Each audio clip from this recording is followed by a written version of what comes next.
The afternoon sun cast long shadows across the military hospital's recreation room as Colonel Marcus Thompson sat hunched over a chessboard, his weathered fingers hovering over a night piece. Across from him, young Private Rodriguez fidgeted nervously, clearly intimidated by his opponent's reputation. The room buzzed with quiet conversations between other patients, but all eyes seemed drawn to their table. "You know, son," the colonel said with a hearty chuckle, moving his knight with decisive confidence, "back in my day, we didn't have fancy therapy sessions and group talks. We just got on with it." His laughter filled the room, rich and commanding, the kind that had once rallied troops and inspired confidence in the darkest moments of battle. Private Rodriguez managed a weak smile, unsure whether to laugh along. The colonel's presence was magnetic, even here in this sterile environment where wounded soldiers came to heal both body and mind. Thompson had arrived 3 weeks ago, and already he'd become something of a legend among the patients and staff. His stories were endless, his humor infectious, and his ability to lift spirits seemed almost supernatural. "Checkmate in 4 moves," Thompson announced, leaning back in his wheelchair with obvious satisfaction. "Care to try again, Rodriguez? Though I warn you, I've been playing this game since before you were born." The young private reset the board eagerly. There was something about Colonel Thompson that made everyone want to be around him, to bask in his confidence and seemingly unshakable optimism. He never complained about his injuries, never spoke of pain, and certainly never showed any sign of the psychological wounds that had brought most of them to this place. Dr. Sarah Chen, the hospital's chief psychiatrist, watched from across the room with growing concern. She'd been observing Thompson for weeks now, and something didn't sit right. His constant joviality, his refusal to engage seriously in any therapy sessions, the way he deflected every attempt to discuss his experiences, it all felt like an elaborate performance. "Colonel Thompson," she approached their table as the chess game began anew, "I was hoping we could schedule that session we discussed." Thompson's laugh boomed again. "Doctor, with all due respect, I think your time would be better spent with these young folks who actually need help. I'm just here for the leg, you understand. Once they get me fitted with proper prosthetics, I'll be right as rain." His right leg had been amputated below the knee following an IED explosion in Afghanistan 6 months earlier. The physical healing had progressed remarkably well, but Dr. Chen had seen enough combat veterans to recognize the signs of deeper trauma, no matter how well hidden. "Everyone here needs support, Colonel. Even the strongest among us." "Strongest?" Thompson's eyes twinkled with amusement. "Doctor, I'm just a simple soldier who's been lucky enough to serve his country for 32 years. Nothing more, nothing less." But Dr. Chen noticed something others missed, the way his hand unconsciously moved to touch his left shoulder when he laughed too hard, the slight tremor in his voice when certain topics came up, the fact that he never, ever removed his shirt, even during the hottest days when other patients stripped down to t-shirts. That evening, as Thompson made his rounds through the ward, visiting other patients and sharing stories, Dr. Chen pulled his file. "Marcus Thompson, decorated colonel, Purple Heart recipient, Bronze Star, Silver Star." The man's service record read like a Hollywood script: 3 tours in Iraq, 2 in Afghanistan, countless commendations for bravery under fire. But, buried in the medical notes from his emergency treatment, she found something interesting. The attending physician had noted extensive scarring consistent with previous shrapnel wounds across Thompson's torso and back. Yet in all their conversations, Thompson had never mentioned being wounded before this most recent incident. She made a note to herself: dig deeper into Colonel Thompson's medical history. The next morning brought the usual routine: physical therapy, group sessions, individual counseling. Thompson participated enthusiastically in physical therapy, his determination to walk again evident in every movement.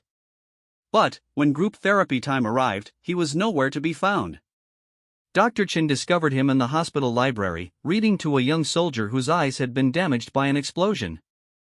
Thompson's voice was gentle as he narrated an adventure novel, bringing the characters to life with different accents and dramatic pauses. "You're good at that," she observed quietly. Thompson looked up, his smile as bright as ever. "Reading was always my escape." Document figured young Stevens here might enjoy some adventure from the comfort of his chair. "You enjoy helping others. Doesn't everyone? Some people find it easier to help others than to help themselves." Thompson's laugh was perhaps a little too quick, a little too loud. Now don't you start psychoanalyzing me, doctor. I'm a simple man with simple needs. Help where I can, serve my country, take care of my soldiers. That's all there is to it. But Private Stevens, despite his bandaged eyes, seemed to sense something others couldn't see. Colonel, he said hesitantly, you ever have nightmares? The room fell silent. Thompson's hand moved unconsciously to his shoulder again, and, for just a moment, his perpetual smile flickered. We all have bad dreams sometimes, son. The trick is not to let them define you. But, what if they're not just dreams? What if they're memories? Dr. Chen watched Thompson's face carefully. The colonel's composure never wavered, but she caught something in his eyes, a flash of recognition, of understanding that ran deeper than his cheerful exterior suggested. Then, you learn to make peace with them, Thompson said softly. You find ways to honor what happened without letting it consume you. That night, Dr. Chen made another discovery. Unable to sleep, she'd come back to the hospital to catch up on paperwork when she heard sounds from the recreation room. Investigating, she found Colonel Thompson sitting alone in the dark, still in his wheelchair, staring out the window at the city lights beyond. He wasn't laughing. He wasn't smiling. He was just sitting there, his shoulders slumped in a way she'd never seen before, his usually animated face drawn and tired. She started to approach, then stopped herself. Sometimes the most important observations happened when people thought no one was watching. For 20 minutes, she observed the real Marcus Thompson, a man carrying burdens far heavier than anyone imagined, a man whose laughter served as armor against memories that threatened to overwhelm him. When he finally returned to his room, Dr. Chen remained in the shadows, her mind racing. Tomorrow, she decided, they would have that conversation whether he wanted to or not. Because behind that infectious laughter, behind that unshakable optimism, lived a man in desperate need of the very help he so freely gave others. The colonel's secret was safe for now, but Dr. Chen was determined to help him understand that healing sometimes required more than just laughter. Sometimes it required the courage to stop laughing long enough to face the truth. Dr. Chen arrived early the next morning with Colonel Thompson's complete military medical file in hand. What she discovered through official channels had kept her awake most of the night. The decorated soldier sitting in the recreation room, entertaining a group of wounded veterans with stories of his commanding officer's unfortunate encounter with a stubborn camel, was not the man his cheerful exterior suggested. The file painted a different picture entirely. Thompson had been wounded in combat no fewer than 7 times over his 32-year career. His first injury occurred during his second deployment to Iraq in 2004, shrapnel from a mortar attack that left him with extensive scarring across his back and left shoulder. He'd refused medical evacuation, staying with his unit for the remainder of their deployment. In 2006, an IED explosion had thrown him 20 feet from his Humvee, resulting in a concussion and more shrapnel wounds. Again, he'd minimized his injuries and returned to duty within weeks. The pattern continued through subsequent deployments: a sniper's bullet that grazed his ribs in 2008, burns from a vehicle fire in 2010, more shrapnel in 2012. Each time, Thompson had downplayed his injuries, refused extended medical leave, and insisted on returning to his men as quickly as possible.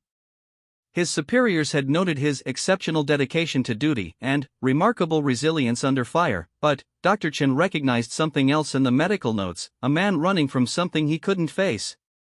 Colonel Thompson, she approached him as his audience dispersed for their morning therapy sessions. "I'd like to speak with you privately." His smile never wavered. "Of course, Doc. Though I'm afraid I'll have to disappoint you again. Really am feeling quite well, considering." In her office, Dr. Chen placed the thick file on her desk between them. Thompson's eyes glanced at it briefly, but his expression remained unchanged. "I've been reviewing your medical history," she began carefully. "It seems this recent injury isn't your first encounter with combat wounds." Thompson's laugh was his usual hearty boom.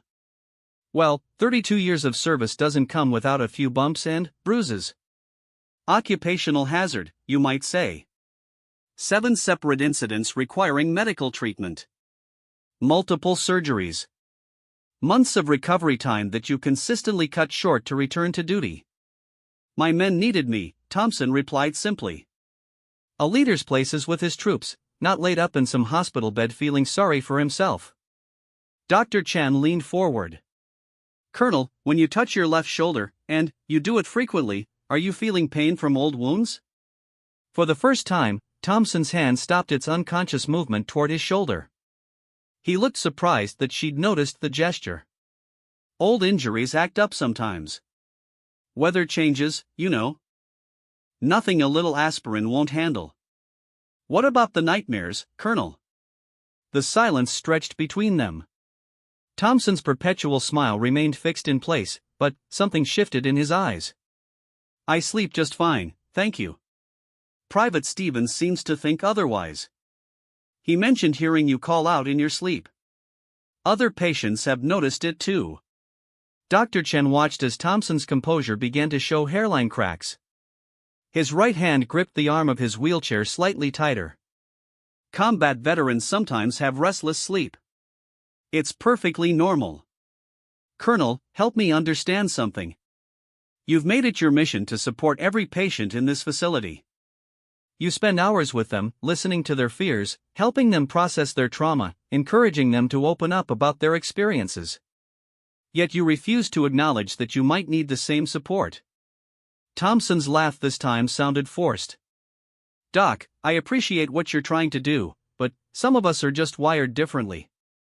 I've always been the kind of man who looks forward, not backward. Dwelling on the past doesn't help anyone.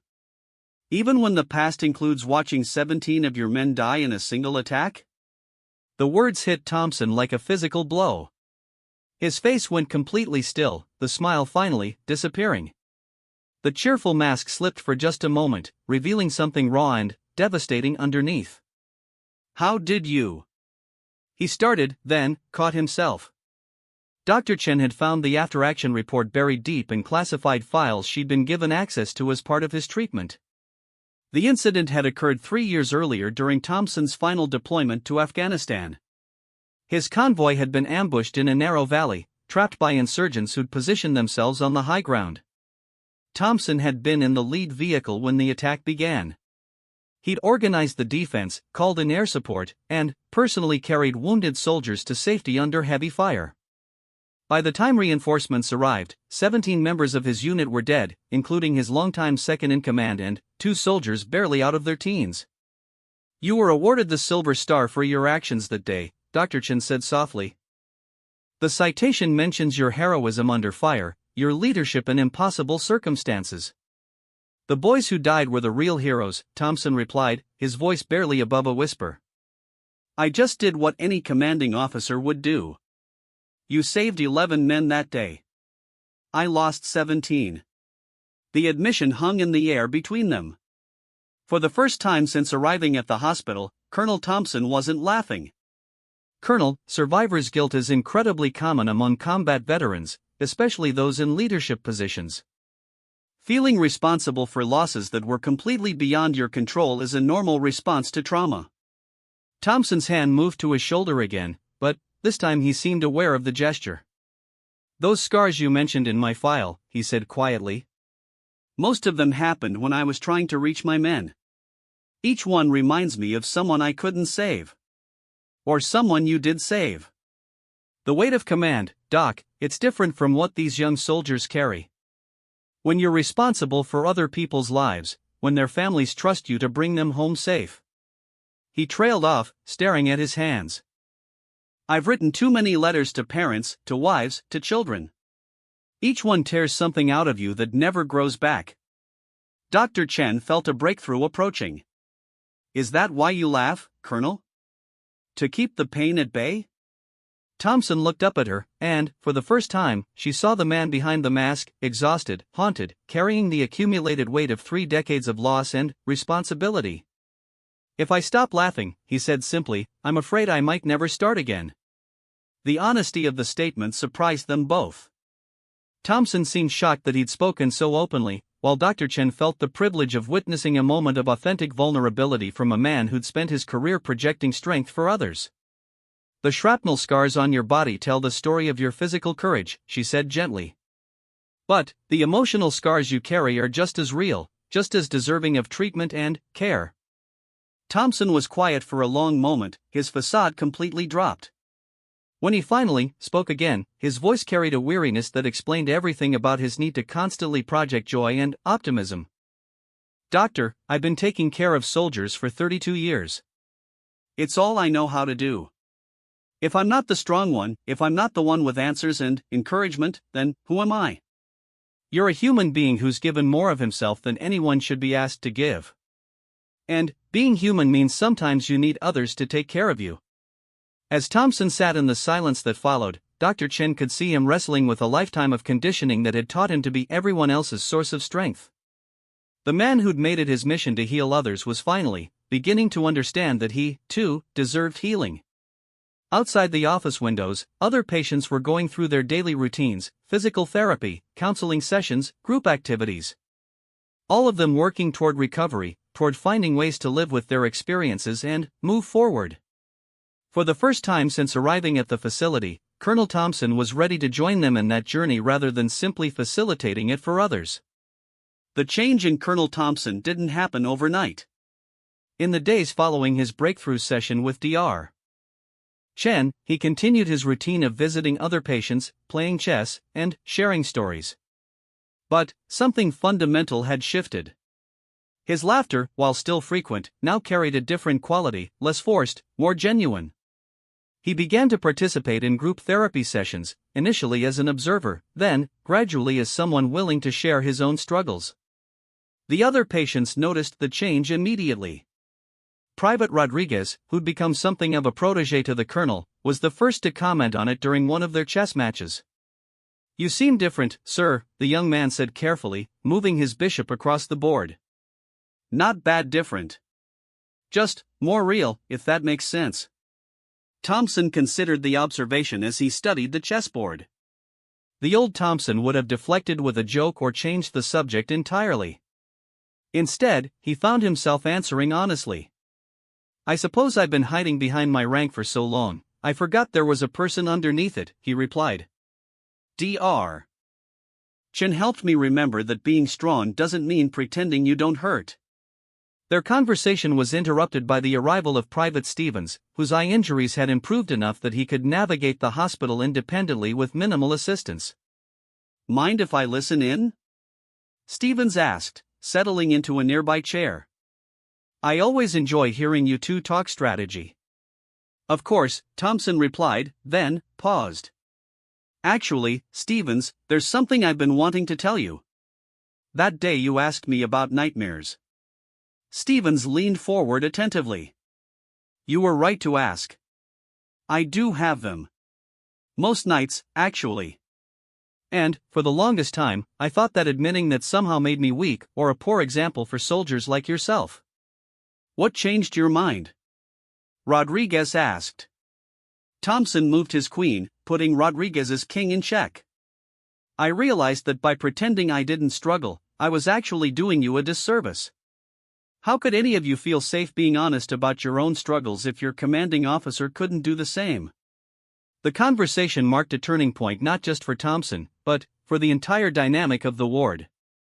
Other patients began opening up more freely, knowing that even the seemingly unshakable colonel dealt with the same demons they faced. Dr. Chen observed these interactions with growing optimism. Thompson had begun attending individual therapy sessions twice weekly, and the progress was remarkable. For the first time, he was talking about specific memories, specific losses, the weight of decisions made in impossible circumstances. "I keep thinking about Sergeant Martinez," Thompson said during one session, referring to his second-in-command who died in the ambush 3 years earlier. He was 28 years old, had twin daughters he'd never met. "He died trying to reach wounded soldiers on my orders." "You gave those orders based on the information you had at the time," Dr. Chen replied. "In combat, perfect information doesn't exist. You made the best decisions you could with what you knew." "Intellectually, I understand that," Thompson replied.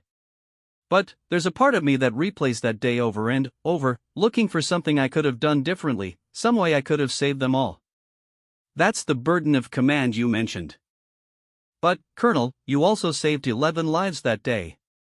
Those men went home to their families because of your leadership. Thompson nodded slowly. I've started writing to them, he admitted. The survivors from that day.